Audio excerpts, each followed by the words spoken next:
করলে করতে হবে কার? আল্লাহর করতে হবে। দুনিয়ায় মানুষ বড় বড় লক্ষ্য অর্জন করার জন্য দুনিয়ায় জটিল জটিল ষড়যন্ত্র করা হয়। অনেক সময় সুপারিশের মাধ্যমে একজন অযোগ্য ব্যক্তি বড় বড় পদ পেয়ে যায়। নকল অর্থের জন্য টাকা পয়সার জন্য মূর্খ মানুষ অনেক সময় টাকা পয়সার উচ্চতার ডিগ্রি অর্জন করে সমাজে প্রসিদ্ধ লাভ করে। প্রতারণা করে বিভিন্ন রকম আইন অমান্য করে বিভিন্ন সদস্য পাওয়া যায়। কিন্তু স্মরণ রাখতে হবে আল্লাহ তাআলার কাছে প্রিয় হওয়ার জন্য, নৈকট্য অর্জন করার জন্য দুনিয়ার এসব কোনো জিনিস কাজে আসবে না।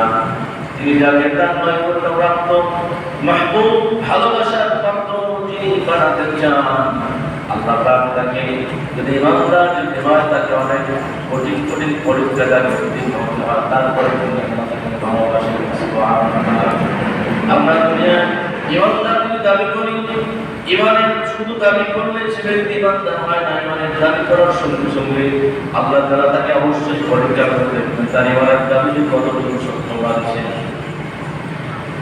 সূরা কাবুত আল্লাহ তাআলা প্রথম নম্বর আয়াতে আল্লাহ তাআলা ঘোষণা করেছেন হাসিবান নাসু আন ইউতরাকু আন ইয়াকুলু আমান্না ওয়া হুম লা ইফতানুন।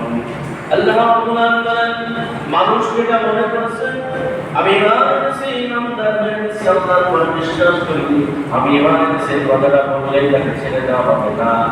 সেই ইমানের উপর যতক্ষণ অটল অবিচল থাকে তাকে বিপদ মুসিবত দিয়ে অনেক কষ্ট দিয়ে তাকে পরীক্ষা করা যতক্ষণ পর্যন্ত না হবে ততক্ষণ পর্যন্ত এই ব্যক্তি পরিপূর্ণ ইমানদার হতে পারবে না।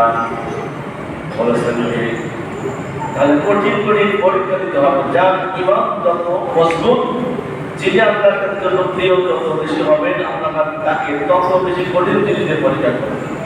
যার জীবনে পরীক্ষা নাই, কষ্ট নাই, দুঃখ নাই, এটা হলো ফেরাউনের কাজ।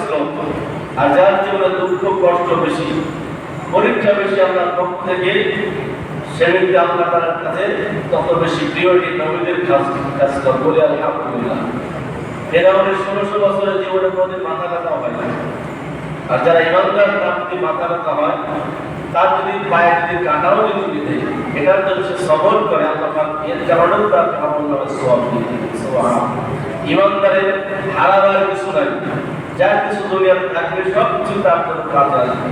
কিন্তু একজন বেঈমান যার ইমান নাই, তার দুনিয়াও শেষ হবে, আখিরাতও শেষ হবে। এই জন্য আল্লাহ রাব্বুল আলামিন যুগে যুগে তিনি অসংখ্য নবী রাসূলদের পাঠিয়েছেন। সকল নবীর ভিতরে আবুল আম্বিয়া সকল নবীদের পিতা ইব্রাহিম আলাইহিস সালাম যে হজবার সামনে, এই জন্য জাতির পিতা ইব্রাহিম আলাইহিস সালামের পরীক্ষার কথাটাই সামনে আসলাম। আল্লাহ পাক তাকে এমন কঠিন কঠিন পরীক্ষা তার উপর নিয়েছিলেন। আল্লাহ তাআলা বলেন ওয়াইদুল্লাহ ইব্রাহিম রাব্বুহু বিকালিমাতিন ফাতাম্মাহুন্না قال إني جاعلك للناس إماما। الله أكبر। এই আয়াত আল্লাহ তাআলা আমার আপনার নবী দিনের নবী সাইয়্যিদুনা জনাবে মুহাম্মদুর রাসূল